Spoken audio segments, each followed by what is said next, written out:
The day had already climbed to its brightest point when Hung realized the house was too quiet for noon. Noon, in their valley, had a sound. 2 chickens arguing about worms, the tractor at the far end of the lane coughing itself awake, a vendor's cart rattling metal on metal, promising ice and sugar to anyone with coins and heat. Inside the house, noon meant the kettle performing its small opera and a child's 2-footed thump as she ran circles around the table. On most days, Tieu would be back from the garden by now, carrying a basket that smelled like earth and garlic, a smudge across her cheek that she'd forget about until evening. Today, the kettle sang alone. The chickens kept their own counsel. The table had no circles around it. Hung stood in the doorway and frowned into the glare. "It's noon," he said to the yard, because the yard knew things. "Where are my people?" He waited for the ordinary answer. Han's small voice from somewhere improbable. "Here, Papa." And when it didn't come, he did the thing a man does when the first worry is still polite. He gave the world a small errand. He boiled water for noodles. He cracked an egg. He told himself that if his stomach had something to do, his mind might follow. The noodles tasted like the ones he'd eaten in the city when he was 20 and broke and pleased about it. Slippery, familiar, unconvincing. He ate fast anyway, burned his tongue, and laughed at himself aloud. "Idiot," he said fondly. The word landed on an empty room. He cleaned the bowl, set it upside down to dry, and reached for his phone. There were messages from Lynn at the mill, photos of boards newly stacked and one of a bolt the size of a baby's wrist, cracked clean through. There was a missed call from a number he knew too well to enjoy. James, who only called when he had something that didn't fit in a message.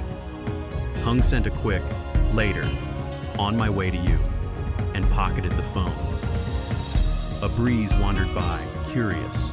He leaned out past the door and shouted toward the chicken shed. "Tieu, Han." His voice was large enough to startle the dog awake under the jackfruit tree. The dog shook itself out of sleep and offered an opinion.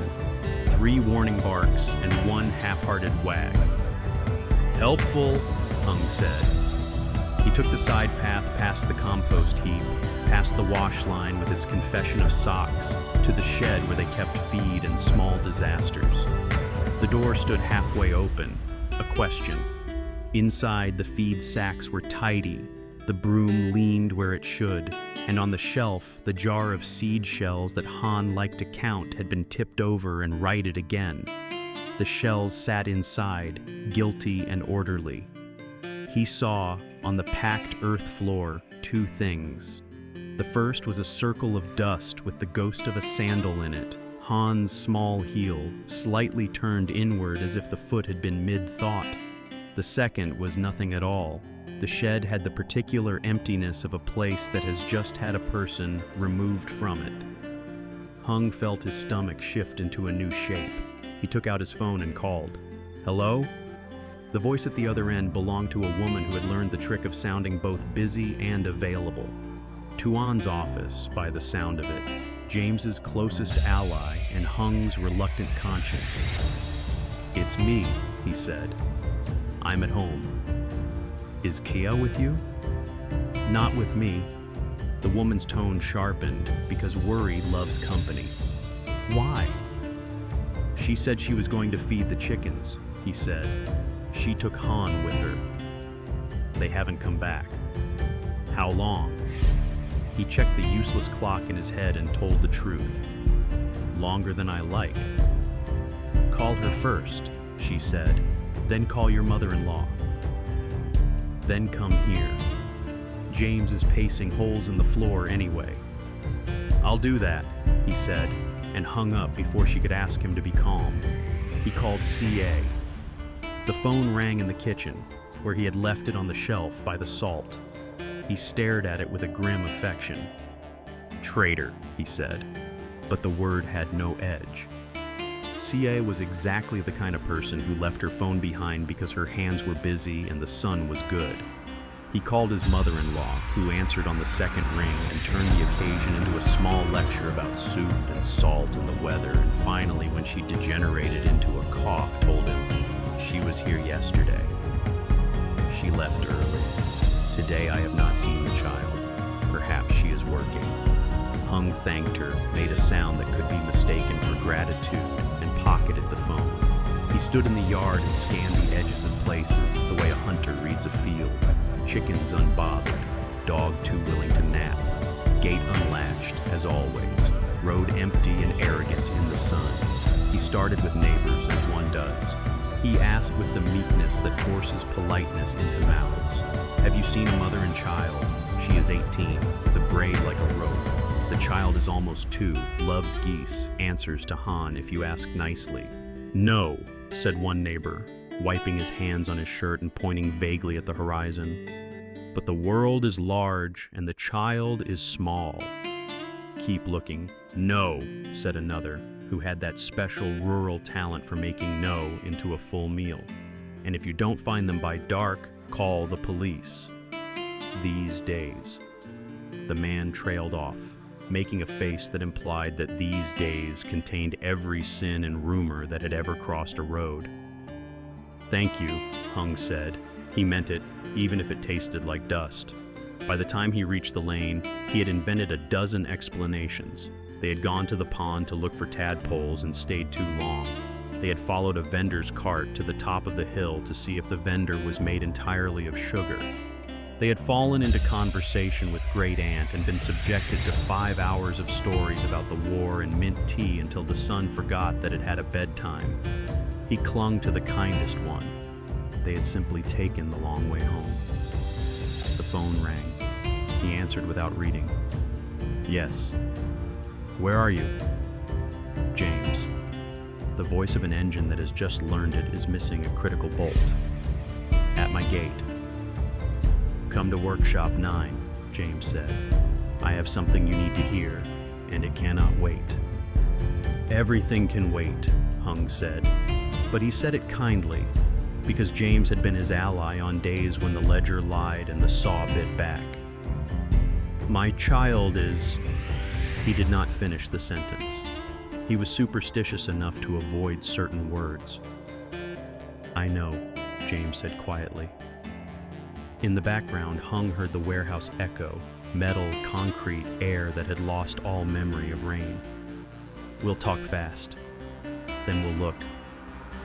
Hung hesitated long enough to hate himself, then agreed, because sometimes the fastest way to get where you're going is to take the detour that saves the bridge. He left a note on the table, went to the mill. If you get back first, call me. Don't be brave. H. He added a smiley face because love is ridiculous and must be allowed to be. On his way to the truck, he shouted once more toward the shed. Han! The sound stretched into the field and startled a flock of doves into proving that surprise is beautiful when you have wings. The road to Workshop 9 cut through a setback of hills like a knife with a grievance. Somewhere along the way, the county had stopped pretending the potholes were temporary. The truck recognized each one the way a body recognizes old injuries. Hung arrived to find James outside, standing next to the biggest machine in the building like a man who has discovered that the anchor he tied his boat to is, in fact, a goat. She's dead, James said, patting the iron casing with more tenderness than the machine had earned. She died the day they shipped her. We have been performing CPR in shifts. Hung circled the machine, taking in the way the belts sulked, the sprockets confessed, the bolts told a story with their crooked teeth. And the importer? Apologies and incense, James said, and an invoice for parts we do not need. Liquidate it, Hung said. Sell her for organs, not as a promise.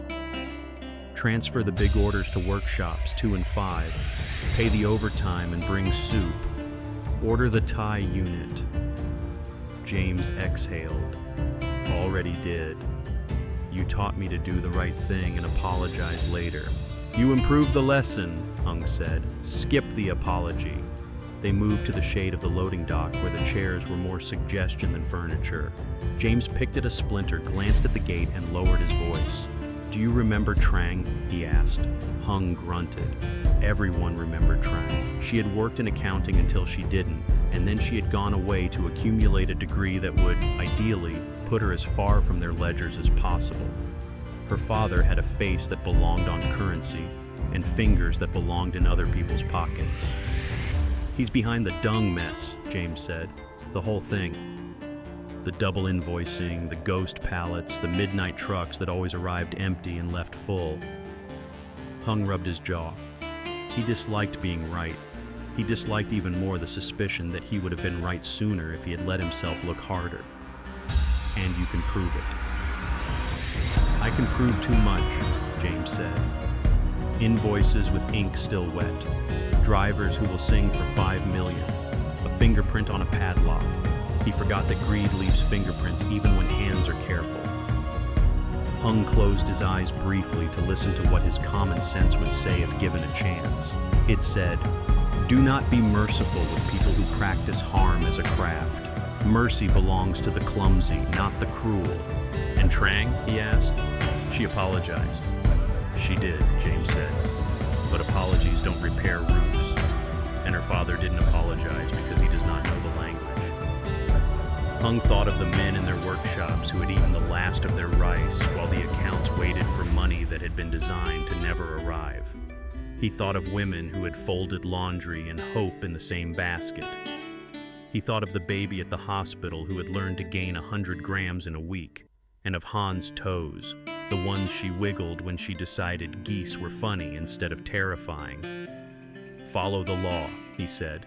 "Let it do the arithmetic we don't want to do. Bring him to court. We will feed our people with the truth." James nodded, slow and satisfied, like a man who has finally chosen a road and found it had fewer holes than advertised. "I already opened the file," he said. "I wanted your blessing." "You have it," Hung said. "Do not be kind to the wrong person." They shook hands, a habit that both mocked and honored the contracts they'd learned to distrust. "Go," James said then, abrupt. "Get your people. Work is a dog. It will always be at the door when you come back. Children are birds. If you call them too late, they sleep." Hung did not waste thanks on another man's good advice. He ran. The house greeted him with the lie of calm. He could tell it was a lie because the air inside held the wrong temperature. A house that has been left politely for an hour keeps its cool differently than a house that has been neglected for 5.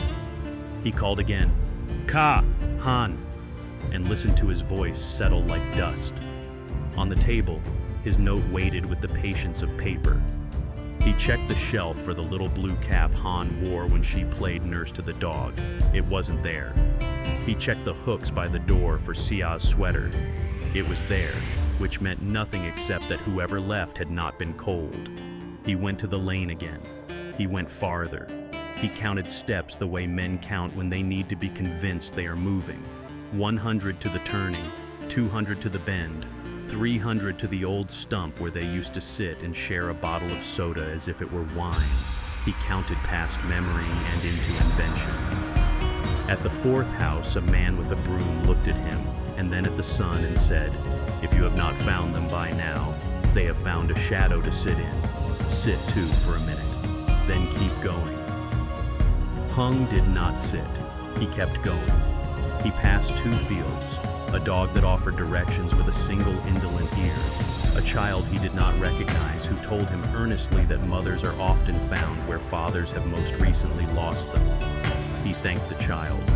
It felt like prayer. At the corner where the road pretended to be a riverbank, he saw a sheet of plywood leaned against a tree and pinned around the edges with the heavy stones that keep old news from becoming wind. On the plywood, someone had chalked "meeting." Underneath, in a hand that had only learned to be official, was written, "Crime is up. Counterfeits are up. Keep your eyes open, your doors latched, your children near." There was an arrow pointing toward the community hall and a time that had already happened. Hung blew out a breath that tasted like disbelief. When trouble decides to come, it sends invitations to everyone, and the only surprise is how promptly it expects them to RSVP. He turned back toward the house because he needed to stand at the door and listen to it not answering him. At the gate, the dog greeted him with a stick and a hopeful expression. He took the stick. He threw it. He let the small stupidity of it fill a minute that could not be filled with anything else. On the second throw, he noticed the footprints beyond the jackfruit tree. Not many. 2 sets. One larger than a child's but smaller than his. The heel turning in, a familiar angle. One tiny, running. The larger prints led toward the lane, then veered right, then disappeared where the ground hardened and the neighbor's pig had decided to rototill its way to joy. Hung knelt and pressed his palm into the dirt as if the ground could tell him something he had not already guessed. He stood and called, a last time and with less hope, "Han." A woman's voice answered, and for 3 seconds his heart soared and then fell less gracefully than anything falling should. It was not C.A. It was Auntie Hoa, who lived 2 doors down and outside of whom the village would have collapsed years ago. "Hung," she called, "come here, boy." He obeyed because that was her gift. Even grown men obeyed. "I saw a man," she said, and her eyes sharpened as the picture came back. He passed with a child on his hip. The child had a red sandal that kept falling off. He kept shoving it back on, then gave up and put it in his pocket. The child was protesting like a champion. The man told her not to wake the old woman Khan, Hung said before he could stop himself, and the name tasted like an old fight. Where did he go? "Up," she said, "to his mother's." He came from nowhere and went everywhere. Hung did not ask why she had not stopped him.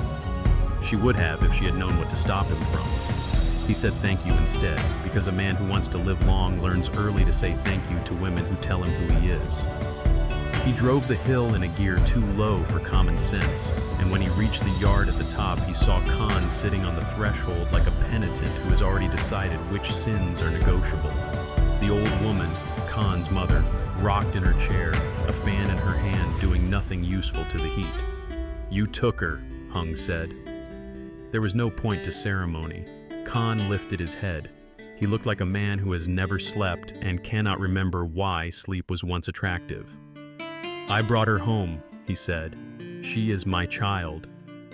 "She is also mine," Hung said, and then, because the truth rarely comes in straight lines, added, "She is most of all Ka's, and Ka does not know where her daughter is. Do you understand the arithmetic of that?" "I understand possession," Khan said, and smile didn't suit his face. "Law is always a day behind those who act." The old woman stopped fanning. "Enough," she said. "You two will not scare the baby. She has finally slept. You will save your dramas for a place where roofs do not have ears." "Does Ka know?" Hung asked. "She will," Khan said, which is not the same as yes. "Tomorrow." "Tomorrow," Hung repeated, and made the word as heavy as he could without dropping it on the old woman's floor. "She is staying," Khan said, and the sentence tried and failed to be a fact. Hung looked at the old woman, who met his glance with the tired expertise of someone who has raised men into their mistakes. "Take your argument outside," she said, "and bring me back the truth when you found it." Hung stepped back. He wanted a fight, but not this fight. Not here, where the baby might hear. He tried to imagine what Ka was doing at this exact second. He saw her on the lane, hair undone, mouth chapped from calling. He saw her at the police station, the desk officer explaining, with the patience that should be reserved for children and criminals, that the 24-hour rule was a law, not a suggestion. "I will bring her mother in an hour," he said. "If you mean to do this clean, you will open your door when we come and tell the truth. If you mean to do it dirty, the law will clean it for you." Khan held his gaze. The old fight between them did not wake. It had never slept. "An hour," the old woman said, deciding for both of them because the village had not fallen apart yet. "If you are late, your reasons must be better than your punctuality." Hung left before he told them what kind of reasons he had.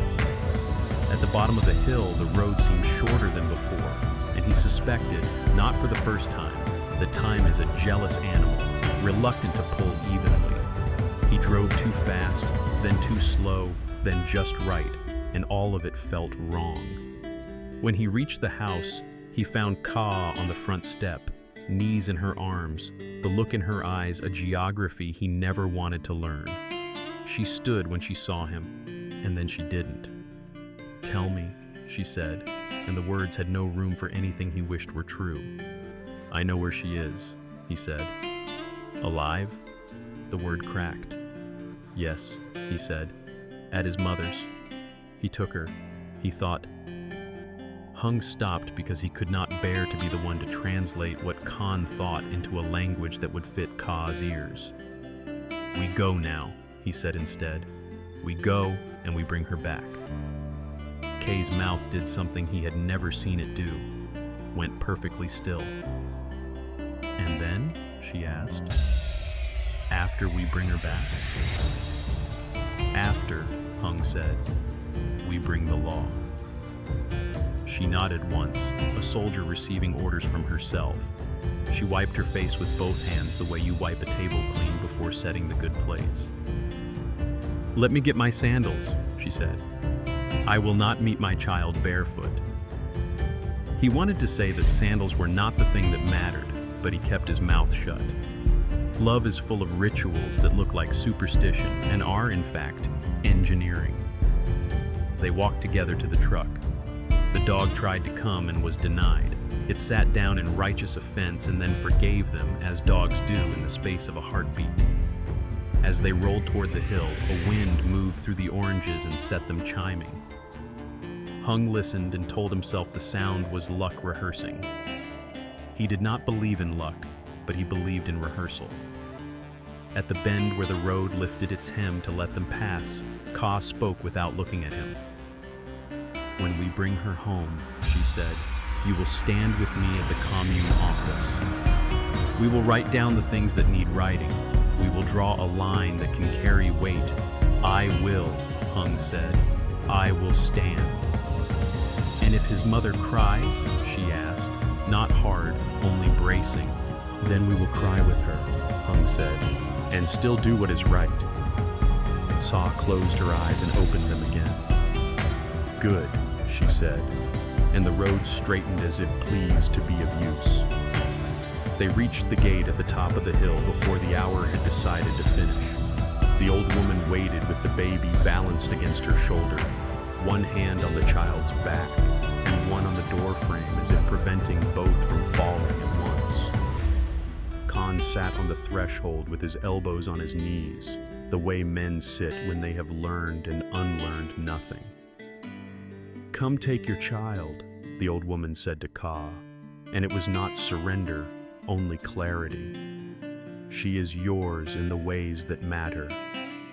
Ka crossed the yard, gathered the girl to her, and the world made a sound that is made only when two things that have been separated remember themselves into one.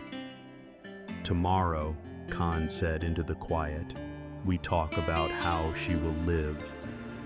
"With whom?" "When tomorrow," Sa said, and there was iron in it. "At the office. With paper. With law." Hung did not need to add anything. The law would bring its own voice. He helped Ka into the truck and buckled Han into the stranger's embrace of the car seat. The child regarded him as if he were a new version of an old joke, and then decided that being held was an excellent punchline. The old woman lifted a hand and then put it down again without waving. On the way down the hill, Han fell asleep, her mouth open in the particular shape babies use to teach adults humility. CA watched her without blinking. Hung watched the road and told himself that roads, like laws, are only as good as the people who keep them repaired. They were half a kilometer from home when James called. Hung kept his eyes on the lane and pressed the phone to his ear. "We filed," James said. "It begins." "Everything begins," Hung said. Keep the men paid. Keep the books honest. I'll be there after I make our house ready to hold a storm." He ended the call, and for the first time since noon, believed his own voice. At home, the kettle had cooled. He lit the stove again. He held his child while the water learned to sing. He watched his wife's hands fuss the straps on the car seat as if sewing the future to the present. He listened for footsteps at noon and heard them finally exactly where they were supposed to be, under his own roof. The kettle's second song ended with the same small sigh as the first, and for a long minute Hung just stood there with his palm flat on the counter, feeling the old pine plank give slightly under his weight. In the bedroom, Han slept on her side with one hand raised as if to catch a dream before it fell. Tieu sat cross-legged on the floor beside the bed, back straight, shoulders squared, the posture of a woman who did not intend to be moved by anything less than an earthquake. "When she wakes," Ka said without turning, "we go to the commune." "We go," Hung answered. "What if he doesn't come?" "He will," Hung said. "His mother will make him. If not for us, then for the sake of the village." Doors like hers do not like to be whispered about. Ka made a sound that could have been a laugh but decided to be breath. The room held three kinds of silence: the easy sleep of a child, the taut quiet of a woman who is choosing her next word, the attention of a man who has learned that sometimes help means waiting within reach. Han woke as if she had been asked to by the clock itself. She blinked, saw them, and smiled a smile that forgave the entire afternoon. CA lifted her and kissed the hair that smelled like bread. "We're going to see a room full of paper," she told the child. "We are going to explain to the paper how to behave." Han approved. Paper was something you could fold into birds. The commune office, like all such buildings, had been painted the color of institutional hope. Banners in red and gold promised order. A fan turned the air into polite wind. The clerk at the window had the expression of a woman who had been told too many times that her job required both neutrality and the patience of saints. Khan arrived with his mother and the look of a man who had been rehearsed all the way down the hill. Shoulders down, voice soft, yes to tea, no to trouble. He nodded at Hung. He avoided Kay's eyes and failed. When he finally looked at her, his face did a small thing that might have been apology if viewed through a forgiving lens. "Sit," the clerk said, and the four of them sat on chairs that had lost their cushion in the previous century. "Name?" the clerk asked. Tieu Ka, Ka said, clear. "Age?" 18. "Address?" Sia gave it. The woman wrote with a pen that had learned to move without joy. "Child's name?" Tieu Han, Ka said, and the sound of it steadied the floor. The clerk nodded, wrote, nodded again, then looked up. "There is no marriage certificate between the parents." "No," Ka said. The clerk permitted herself the smallest of sighs. "Then we are in law's long corridor. There are doors, but we walk. First, acknowledgement of paternity. If both agree, it is a door that opens easily. Then, agreement on custody and visitation. If both agree, we write a paper that can bear weight.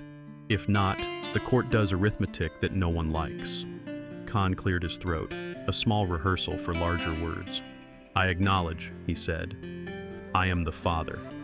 The clerk's pen said thank you finally. "And custody?" "With her mother," Khan said, too quickly, and then added because he wanted to keep some thread in his hands. "For now. I want time with my child. Regular. Not as a thief, not as a guest." Sia looked at him as if measuring him for a garment he might not deserve. "You will not come to my house without asking," she said. "That is the first rule. The second rule is that you will not treat taking the child as an act of possession. You will visit. You will return her as promised. Paper will say this. Paper will say this, the clerk confirmed, writing as if she had written the same sentence many times. There will be a schedule. Saturdays, perhaps, noon to 5. The old woman may accompany if she likes, and you will not remove the child from the village without permission from the mother. Khan flinched at the last like a horse that smells a fence. I will not, he said, and in that moment it sounded like truth. Hung said nothing. He watched the clerk's pen become a small bridge between three people who had only recently remembered they lived in the same country. He felt a complicated relief, the kind that doesn't make you lighter so much as rearranges the weight into places your body knows how to carry. The clerk finished, stamped, blew on the ink, stacked the papers into a tidy future, and slid them across the desk. Sign, she said. CA signed first, with a hand that did not tremble. Khan signed second, his name suddenly thinner than it sounded when he said it aloud. The clerk witnessed. The fan tapped its own small approval against the air. Understand, the clerk said, looking at each of them in turn, that the law has the attention span of a long-lived person. If this paper is ignored, the paper will grow teeth. We will not ignore it, Sia said. The old woman, who had been quiet, put her hand on Say's forearm in a gesture so brief, Hung almost missed it. I will bring soup on Saturdays, she announced, which was her way of agreeing to the world's terms. Soup is lawful, the clerk said with a rare private smile. Outside, under the narrow strip of shade the building grudged the day, Khan stood as if the ground had moved slightly under his feet. Thank you, he said, not quite to anyone. I did not mean... He stopped, because completing that sentence required an honesty that would wobble his dignity. I will call, he said instead, a smaller truth. Call, Sa said, and when you speak to me, speak as if you remember that we are human. Khan nodded, then nodded again for the old woman's sake, and left. The old woman lingered a second to look at Han, who regarded her with the guarded curiosity of small emperors. Grow, the old woman instructed. Eat, wash your hands, do not listen to men more than necessary. Then she followed her son down the steps. Sa exhaled, a long, careful breath. Hung only then realized he had been holding his own. He reached for Sa's free hand. She let him have it. They stood like that until the shade found another road. At the mill, the air had the flavor of metal shavings and waiting. James waved Hung into the office, where a map of the province fought for wall space with a calendar of a year that refused to finish. Lin sat on the edge of a desk, boots dusty, smile ready. We filed this morning, James said without preamble. The complaint is clean. The exhibits are ugly. The prosecutor's office is paying attention because the numbers sing in a key they recognize. And the men? Hung asked. Our people? Paid, James said, on time. We pulled from reserves and that tiny line of credit you hate. We'll hate it together when this is over. Lin flipped a page. Also, the Thai unit is on a truck. It will pretend to arrive next week. We will pretend to believe it. Hung let himself sit for the first time since noon had gone wrong the day before. Good, he said, and the word did the work of a longer speech. We met the clerk. Paper was drawn. Khan signed. James's eyebrows climbed in the way they did when reality agreed to behave. Then the two fronts might stop shooting into each other's kitchen, he said, and the relief in his voice made Hung love him a little more. They held a short meeting under the mezzanine where the forklift liked to nap. 40 men and women in faded shirts and new worry gathered in an oval that pretended to be a circle. Hung kept it short. We were robbed, he said, and the word was not metaphor. We are not stupid, and we are not cruel. We will be patient in the way that law respects, and relentless in the way that thieves remember. Your wages will arrive. Your work is safe. We will change the things that needed changing and keep the things that make us us. An older man in the second row raised his hand not to ask a question but to steady himself. "You kept the soup on," he said. "That is all I need to know." Hung nodded, and if shy gratitude were a substance, the floor would have been wet with it. When the meeting ended and the forklift decided to wake, James pulled Hung aside. "Tonight," he said, "be home. It's going to rain." "How do you know?" "I invited it," James said, "with my stupid mouth." Hung laughed. "Then we will nail down what can be nailed and cover what cannot." The storm arrived on a schedule the clouds had always intended. The first drops were heavy scouts. The second wave was the army. The new canopy performed like a student determined to impress. Each sheet of rain slid down its slope and leapt off the edge with theatrical flourish. Inside the house, the famous leak in the corner failed to show up, which was among the purest joys a house can offer. They ate early, a practical meal with celebratory seasoning, rice, greens, egg, the kind of fish that tastes better when you can name the man who caught it. Han decided the storm was funny. She ran to the window to translate thunder into syllables and then back to the table to report. When the lightning lingered, she stuck 2 fingers in her ears and grinned as if she had invented electricity. After dinner, Sia spread the commune papers on the table the way a seamstress spreads cloth. She read every line aloud, a habit she had developed to ensure that words didn't shift when unattended. "Saturdays," she said, "noon to 5. No taking her out of the village without my permission. Calls in advance. Return as agreed. In this house, we will begin to tell time by this schedule." "We will," Hung said, "and if the paper is ignored, we will give it its teeth." Sia traced a stamp with her fingertip, then looked at him. "Do you believe he will keep to it?" "I believe his mother will," Hung said, "and sometimes that is the same thing." Sa smiled, thin but real. "We will make soup," she said, and both of them laughed for no reason that could be explained to anyone not present. The lights flickered once, twice, then held, a small mercy. In the bedroom, Han, exhausted by translating thunder, surrendered to sleep with her legs at odd angles, the posture of a child who believes the world will accommodate her. Ca tucked the blanket around her, then sat on the floor and leaned her head against the bed frame. Hung brought tea and set it on the low table, and for a while they did not speak because their mouths were busy being grateful. The knock came between lightning and thunder, as if the sky had decided to provide percussion. Hung opened the door to find Khan on the step, drenched, hair flattened by the storm into a penitent's crown.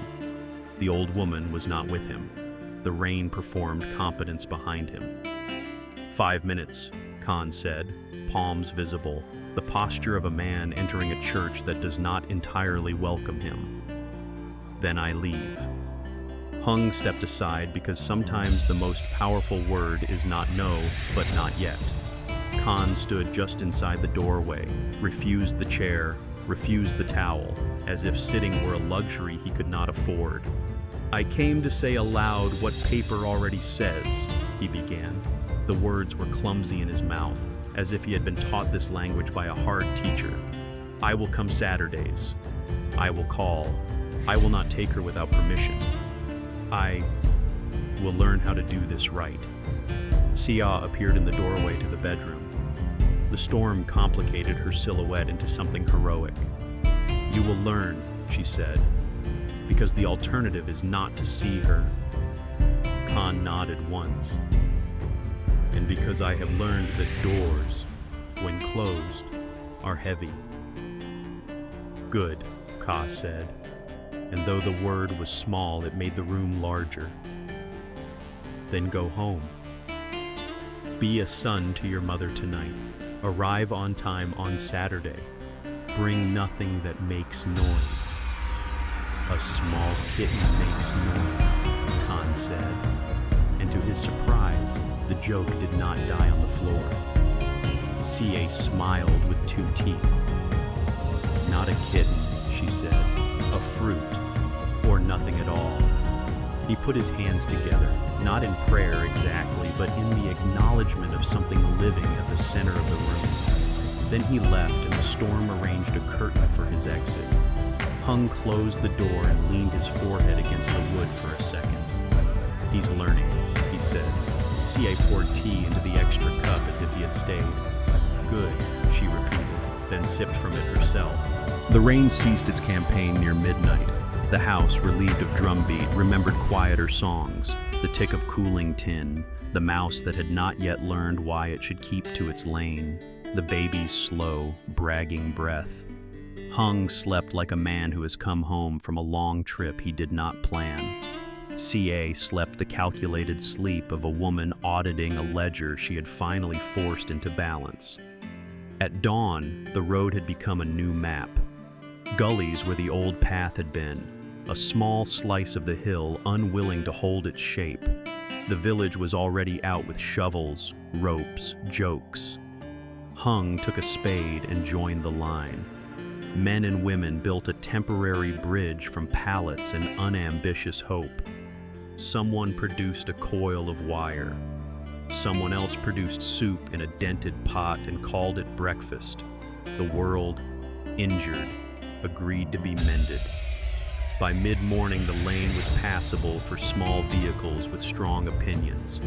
Hung returned, washed his hands in a basin that had earned a medal, and found Ka on the porch with Han and Great Aunt, who had walked down the hill bringing stories, as promised, and an onion, unasked for, which she insisted belonged in every conversation. "Saturday," Great Aunt said. "I will come and sit and make the tea and remind the man you cannot steal time." "Saturday," Sia confirmed. The words sounded less like a day and more like a contract. Hung's phone vibrated in his pocket. James again. He answered and listened. When he hung up, he looked at C.A. "They've arrested him," he said. "Trang's father, the trucks, the phantom pallets, the lot. It will take a long time to hand the truth from one office to another, but the first hand has closed around it." Kay's smile was not triumph. It was relief salted with caution. "Then pay the men on time," she said, "and keep receipts for mercy." "We will," Hung said. "We learned how." They ate lunch on the porch because food tastes best when witnessed by weather that has finally admitted defeat. After, C.A. laid the commune papers flat again and added 2 more lines in her neat hand. "Visited by father during storm. Promised to respect schedule. Witness, rain." She dated it, blew on the ink, and tucked it into a folder beneath Han's birth certificate and the tiny hospital bracelet that had once fit around a wrist the width of a thumb. "Part 3 begins," she said, surprising herself with the phrasing. "Part 3? Hung asked. "The one where we keep our promises," Ka said, "and teach paper to keep its own." That afternoon, while Han napped and the village practiced the art of pretending nothing dramatic had happened, Hung drove to the mill with a tray of coffees and the kind of bread that leaves crumbs like comets. He signed the payroll with a pen that did not stutter. He walked the floor. He put his palm on the new bolt James had already ordered, as if touch could hurry shipping. He thanked the men without making it awkward. He came home by the long way to check the bridge they had made from pallets. It held. He stopped once, halfway up the hill, to watch a line of ants relocate their world twig by twig. He felt, irrationally and perfectly, that this was what the week had been about. At dusk, the first stars risked themselves. Inside, Han insisted on folding paper into a bird and then, dissatisfied, unfolded it, flattening the crease with her small, authoritative finger. "Again," she said. "We do it again." "We do," Ka said, catching Hung's eye over the table. He nodded. The kettle sang its third, best song. The house prepared itself to receive Saturday without fear. The week folded itself like cloth, quiet, careful, with a few loose threads. Rain rinsed the roofs, sun polished the leaves. The lane healed where the storm had torn it, thanks to men with shovels and women with rope who understood that survival was simply maintenance practiced daily. Saturday, promised in ink and in memory, came. Hung swept the porch, though it didn't need sweeping. Sie laid out cups as if for an exam. Han practiced standing on one foot, delighted to fail. The air itself seemed to wait. When Khan arrived, he did not knock like a thief or stroll like a brother. He paused at the gate, asked permission with his eyes, and entered only when Ka inclined her head. He carried nothing but a bag of mandarins. He placed them on the table like a peace offering. For the first hour, he sat on the floor with Han, who taught him the serious art of stacking cups until they fell. The old woman arrived later with a thermos of soup, shaking her head at the mandarins. "Fruit is fine," she scolded, "but soup is law." Everyone laughed, including Ka, who surprised herself. The paper, it seemed, had grown teeth, but not to bite, to guard. Weeks turned into a rhythm, Saturdays with mandarins, soup, paper folded into birds, but patterns invite tests. One Saturday, Khan was late, 2 hours, the kind of late that bends trust. When he finally appeared, he looked thinner, clothes carrying the smell of smoke not from kitchens but from bars. He explained poorly, work, errands, traffic, and Han, in her blunt toddler wisdom, refused to come to his arms. She clung to T's leg and said, "No," a word as sharp as any gavel. Khan's face crumpled. "I am trying," he whispered, but Ka's eyes held him steady. "Then try earlier," she said. "Love that arrives on time tastes better." The old woman who had followed behind him added only, "Soup does not wait." That night, Hung and Ka signed a small note in the margin of their custody paper. Late, warned, forgiven. Once. It was not legal ink, but it was law enough in their house. While the family learned patience, the mill learned persistence. The case against Trang's father moved forward like a cart over stone, slow, loud, but undeniable. Evidence stacked higher than timber. False invoices, testimony from drivers, bank records that told truths with numbers sharper than knives. James handled the lawyers with the steadiness of a man building scaffolds. Lynn managed overtime with soup and jokes.